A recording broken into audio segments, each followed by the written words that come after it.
উত্তর জেলার কদমতলা বিধানসভা কেন্দ্রের ব্রজেন্দ্রনগর ভারত বাংলাদেশ সীমান্তে বিএসএফ এর গুলিতে আহত এক যুবক, ঘিরে চাঞ্চল্য।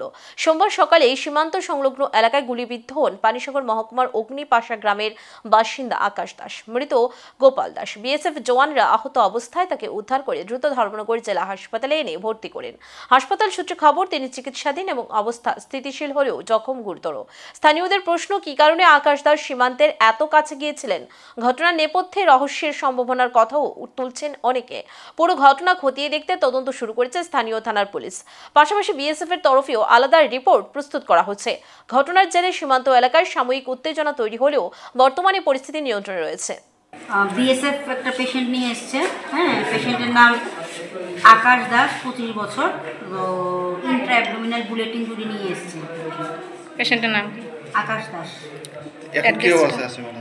পেশেন্ট তো বুলেট ইনজুরি এসছে, ব্লিডিং হচ্ছে। তো আমরা ইমিডিয়েট যা যা করা দরকার, ব্লাড ট্রান্সফিউশন, অ্যান্টিবায়োটিক সব কিছু দিয়ে রেখেছি। সার্জন কল পাঠিয়েছি। নেক্সট এখন পেশেন্টের অবস্থার উপর বেস করে পরবর্তী সিদ্ধান্ত। এই 25 বছর। ম্যাডাম, বুলেট কি ভেতরে আছে নাকি বেরিয়ে গেছে?